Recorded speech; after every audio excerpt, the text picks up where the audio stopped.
Baleshwar Bharatiya Janata party महिला मोर्चा पक्षर पालित है अंतर्जातीय महिला दिवस। भारतीय जनता पार्टी महिला मोर्चा बालेश्वर पक्षर स्थानीय रॉयल क्वीन कल्याण मंडप सभागृह ठारे अंतर्जातीय महिला दिवस पालित हो जाइछि। आयोजित कार्यक्रम में महिला मोर्चा जिला सभापति सिप्रा रेखा महापात्र सभापतित्व करने सहित स्वागत भाषण देते।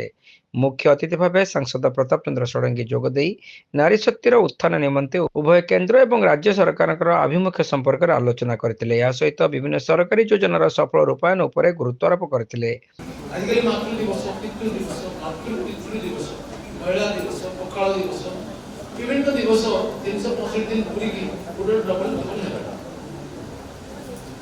आम भारत वर्ष यूरोप अमेरिका कौन तर बापा माँ सारे वर्ष को थोड़ा बोझे जो बाहर कालीगार भिन्न मोट भाया जो स्त्री को धरिक चले तेणु वर्ष को थोड़ा कर्तव्य पालन करते मातृ दिवस पितृ दिवस भेटी गोटे कौन क्या बंगाल कर्तव्य समापन आम तो श्रवण कुमार रामचंद्र दिवस ये तो वर्ष सारा मातृ पितृ दिवस तेणु आम गोटे नुआ कथा आश्चर्य आमर बर्तमान असुविधा है आम पूर्ण संस्कृति यूरोप संस्कृति प्रचंड झंझावात आमर दुर्ग सब भांगी चली गला आम अनेक ग्रुप अच्छा सनातनी परिवार जो मैंने छोट परिवार सुखी परिवार भयानक षड्यंत्र शिकार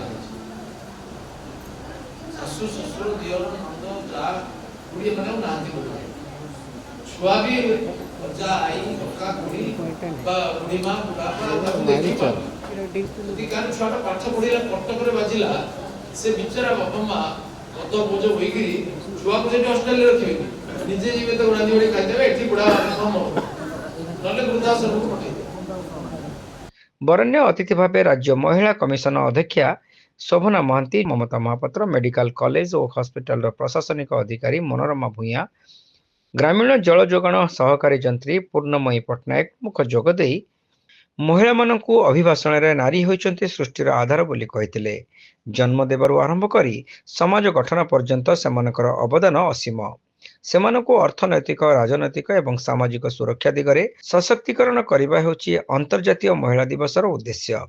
आमे गर्वर सहित कहि परिबा जे नारी माने प्रत्येक क्षेत्र में निजर दक्षता प्रमाण करुछंती। शिक्षा, विज्ञान, राजनीति, खेल, अंतरिक्ष अनुसंधान, सेना, व्यवसाय समस्त क्षेत्र में नारी माने अपूर्व सफलता लाभ करुछंती।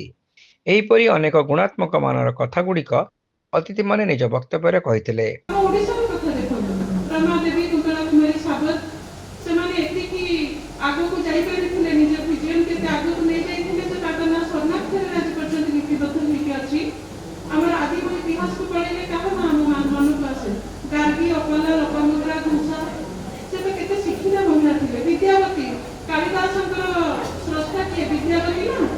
विद्यावती को पदाघात कालिदास नहीं सांप्रतिक परिस्थिति गुड़िक अनुसरण कर प्रासंगिकता अच्छी कहीं पारिश्रमिक छाड़ इक्वाल पे इक्वाल वर्क आम सब कर्मजीवी महिला आम स्पेशल सेफ्टी सिक्योरिटी दिया राति काम कर गोटे गाइडलाइन थिला एबे किंतु सरकार ताकू करदे मते माने इक्वाल से माने भी राति रे काम मजे करि परिबे ना हम भाई माने अछंती निज पति जति सपोर्ट करबनी से पत्नी आगे को बढ़ी परिबेनी एटा तो मु निजे गले काम करछि हम कहबी ती भी रहती सही हिसाब में हमर भौणी भी रहती मां भी रहती सासु भी रहती समस्त हमको सपोर्ट करंती ता माने जाय कि हम आगे को बढ़ी परिबो हम भी सेमान को सेति कि ये करबा कि से सेमान भी आगे को बढ़िबे।